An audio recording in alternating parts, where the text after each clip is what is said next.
Hey guys, तो आज हम जिस मूवी की कहानी को एक्सप्लेन करने वाले हैं उसका नाम है कल्कि, जो आगे आने वाले कलयुग पर बेस्ड है। यहाँ पर सुप्रीम यास्किन का शासन चलता है, जो खुद को पूरे वर्ल्ड में अकेला ही भगवान मानता है। फिल्म की कहानी आपको थोड़ी कंफ्यूजिंग लगेगी, लेकिन धीरे धीरे आपको सब समझ में आ जाएगा। कहानी के शुरू होते ही हमें कुरुक्षेत्र में दिखाया जाता है, जहाँ पांडवों और कौरवों के बीच में लड़ाई खत्म हो चुकी होती है। तब गुरु द्रोण के बेटे अश्वत्थामा ने दुर्योधन की मौत का बदला लेने के लिए अर्जुन के पोते यानी अभिमन्यु के बेटे को मारना चाहा, जो अभी तक पैदा भी नहीं हुआ था। इसके लिए अश्वत्थामा ने ब्रह्मास्त्र का इस्तेमाल किया और उसे अभिमन्यु की बीवी उत्तरा के पेट पर छोड़ दिया। तभी अश्वत्थामा के पास में श्री कृष्ण आते हैं और अश्वत्थामा को श्राप देते हैं कि मृत्यु तुम्हें चाहकर भी नहीं मिलेगी, तुम इसी तरह से सदियों तक तड़पते फिरोगे। अश्वत्थामा कृष्ण से पूछता है कि मुझे मुक्ति कब मिलेगी। तब श्री कृष्ण ने उससे कहा कि कलयुग के अंत में जब बुराई अपनी चरम सीमा पर होगी, तब वो अपना 10वां और आखिरी अवतार लेंगे और उस वक्त मेरे जन्म को एक बुरी ताकत रोकना चाहेगी और उसी गर्भ को तुम्हें उससे बचाना होगा। उसके बाद ही तुम्हारी मुक्ति संभव है। और साथ ही श्री कृष्ण अश्वत्थामा के सिर पर लगी एक मणि को भी निकाल लेते हैं, जिससे उसे ताकत और शक्ति मिलती थी।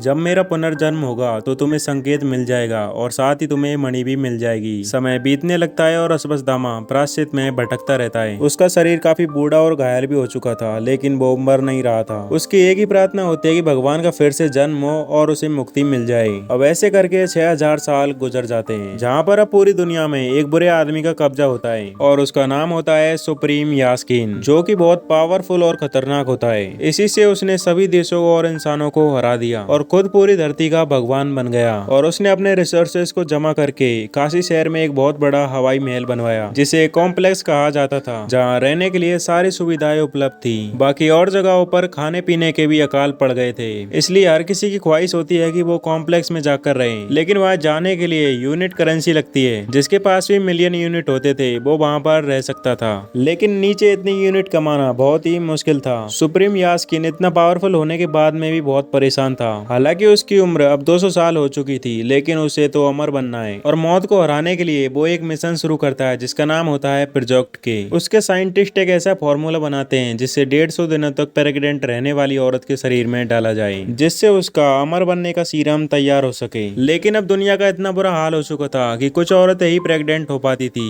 इसलिए कॉम्प्लेक्स वालों ने हर तरह की औरतों को खरीदना शुरू कर दिया ताकि उनके जरिए वो सीरम तैयार किया जाए। अब इन लड़कियों को लैब में ले जाया जाता और आर्टिफिशियल तरीके से इनको प्रेग्नेंट किया जाता और फिर इनके अंदर सुप्रीम का फॉर्मूला डाला जाता। लेकिन वो फॉर्मूला इतना ज्यादा पावरफुल होता है कि जिससे कोई भी लड़की 3 महीने से ज्यादा प्रेग्नेंट नहीं रह पा रही थी। या तो वो लड़की इस एक्सपेरिमेंट में खुद मर जाती या फिर उसका बच्चा। लेकिन सुप्रीम को तलाश होती है 5 महीने प्रेग्नेंट रहने वाली औरत की। इस काम को पूरा करने के लिए सुप्रीम ने कॉम्प्लेक्स के सारे आदमी लगा रखे थे और उनमें से उसके 2 आदमी सबसे खास होते हैं। एक था काउंसलर वानी, जो सुप्रीम का सलाहकार होता है और उसे सभी शास्त्रों का ज्ञान भी होता है। दूसरे खास आदमी का नाम होता है कमांडर मानस, जो कि कॉम्प्लेक्स की आर्मी को संभालता था, जो कि लड़कियों को ढूंढने के अलावा रिवेल्स यानी कि विद्रोहियों पर नजर भी रखता था। रिवेल्स उनमें से होते हैं जो कॉम्प्लेक्स का राज खत्म करना चाहते हैं और इनका सबसे बड़ा ग्रुप होता है संबाला में, जहाँ के लोग सुप्रीम यास्किन के खिलाफ थे। संबाला जो कि रिवेल्स का गुप्त स्थान केंद्र था और उनका मानना था कि जल्द ही भगवान के कल्कि अवतार का जन्म होगा, जो कि दुनिया को बचाएंगे। संबाला के लोगों में से एक के पास में अश्वत्थामा का मणि होता है, जिसमें उनका यकीन होता है कि भगवान के आते ही वो मणि चमकने लगेगा। अब कहानी प्रेजेंट टाइम में आती है, जहाँ हम इस मूवी के हीरो रिवेल स्टार प्रवास को देख पाते हैं, जिसका नाम होता है भैरवा, जिसकी कोई अपनी फैमिली नहीं है और वो काशी शहर के अंदर अकेला ही रहता है। यहाँ पर हम इसी के साथ में ये भी जानते हैं कि भैरवा जो कि काफी अच्छा फाइटर है और आज तक उसने जितनी भी फाइट करी है वो उसमें एक में भी नहीं हारा। भैरवा का सपना होता है कि वो एक न एक दिन कॉम्प्लेक्स में जाएगा और वहां जाकर अपनी अच्छी जिंदगी बिताएगा। अब उसे कॉम्प्लेक्स के अंदर जाने के लिए 1 मिलियन यूनिट की जरूरत है, लेकिन वो खुद ही दूसरों पे से उधार लेकर जीता है। एक दिन हम देखते हैं कि संबाला का एक रिवेल काशी के अंदर घुस जाता है। इन रिवेल्स को पकड़ने के लिए कॉम्प्लेक्स की तरफ से इनाम दिए जाते थे, इसलिए भैरवा यूनिट्स कमाने के लिए उस आदमी को पकड़ने लगता है और साथ ही वहां पर आए सारे गुंडों को मार के डिफीट कर देता है। वो आदमी भैरवा से कहता है कि मैं संबाला में रहता हूँ, जो कि कॉम्प्लेक्स की तहकीकात करने के लिए आया हूँ। अब कुछ देर बाद में हम दिशा पटानी को देखते हैं, जो कि इस मूवी में भैरवा की गर्लफ्रेंड होती है। यहीं पर हमें ये पता चलता है कि भैरवा ने रॉक्सी से भी उधार ले रखा है। रॉक्सी कहती है कि मेरी तो कॉम्प्लेक्स के अंदर जॉब लग गई है और मुझे रोज जाकर वहाँ पर साफ सफाई करनी होगी। जैसे ही भैरवा कॉम्प्लेक्स का नाम सुनता है तो वो उसे खुद को ले जाने की विनती करता है, क्योंकि उसका सपना होता है कि वो कॉम्प्लेक्स को अंदर से जाकर देखे। अब रॉक्सी के एग्री करने के बाद में वो भैरवा को अगले दिन कॉम्प्लेक्स में लेकर जाती है, जहाँ पर हम देखते हैं कि कॉम्प्लेक्स अंदर से बहुत सुंदर है। ताजा हवा, पीने के लिए साफ पानी और खाने के लिए ताजा फल, नदियाँ, जंगल जैसी वहाँ पर बहुत सारी सुंदर सुंदर चीजें हैं। भैरवा यहाँ आकर एकदम पागल हो जाता है और रॉक्सी के साथ में मजे लेने लगता है, लेकिन कुछ ही टाइम बाद में वो सोल्जर्स के हाथों पकड़ा जाता है। अब भैरवा को कॉम्प्लेक्स के अंदर से निकाल दिया जाता है, लेकिन भैरवा के वहाँ पर इतनी सारी चीजें देखने के बाद में उसका मन और भी ज्यादा एक्साइटेड होने लगता है। भैरवा यहाँ पर डिसाइड करता है कि वो कॉम्प्लेक्स के अंदर जाकर रहेगा। इसके बाद में सीन शिफ्ट होता है और हमें कॉम्प्लेक्स की एक लैब को दिखाया जाता है, जहाँ पर कई सारे साइंटिस्ट लड़कियों के ऊपर रिसर्च कर रहे होते हैं। यहीं पर हम सुप्रीम यास्किन को देखते हैं, जो खुद कमल हसन होते हैं। उसका मानना है कि इन 6000 सालों में इंसानों की वजह से ये धरती जीने लायक नहीं रही। इस सभी के बाद में हम यहीं पर दीपिका पादुकोण को देखते हैं, जो कि लैब के अंदर लड़कियों में से ही एक होती है। वो जब छोटी थी तो उसके पिता ने उसके कॉम्प्लेक्स को बेच दिया। उसका जो नाम है वो यहाँ पर समेटी रखा गया है, जो आगे चलकर खुद का नाम सुमति रख लेती है। अब हम कुछ ही दिनों बाद देखते हैं कि सुमति प्रेग्नेंट है और उसे 150 डेज से भी ज्यादा हो चुका है, जो कि ऐसे टाइम में बहुत ही बड़ी बात थी। इस बात को दीपिका सबसे छुपा कर रखती है। हालांकि सुमति के इतना छुपाने के बाद भी एक सोल्जर को इसका पता चल जाता है। पता लगने पर उसे लैब टेस्टिंग में ले जाया जाता है और उसे एक बड़ी सी मशीन के अंदर डालकर सीरम एक्सट्रैक्ट करने की कोशिश करते हैं। जैसे ही एक बूंद एक्सट्रैक्ट होती है तो वहाँ का पूरा सिस्टम फेल होने लगता है। इसी टाइम पर हम एक मंदिर के अंदर अश्वत्थामा को देखते हैं और उसे ये संकेत मिल जाता है कि भगवान का पुनर्जन्म होने वाला है, और साथ ही उसे इस टाइम पर अपनी मणि भी मिल जाती है और वो तुरंत ही भगवान को सिक्योर करने के लिए निकल जाता है। और भगवान को जन्म देने वाली और कोई नहीं बल्कि सुमति है। सुमति उस मशीन में से गिरकर आग में जाने वाली होती है। तभी एक रिवेल फ्रेंड उसे आकर बचा लेती है और उसे अपने ग्रुप के आदमियों के पास में भेज देती है, जो उसे संभाला ले जाकर उसकी सुरक्षा करेंगे। आगे जाने के बाद में संभाला के 3 लोग सुमति को गाड़ी में बिठाकर ले जाने लगते हैं, लेकिन कॉम्प्लेक्स के अंदर ये पता चल जाता है कि सुमति भाग चुकी है। कमांडर वानी अपने सोल्जर्स को सुमति के पीछे लगा देता है और पूरे शहर में ऐलान करता है कि जो भी सुमति को पकड़ के लाएगा उसे 5 लाख यूनिट दिए जाएंगे।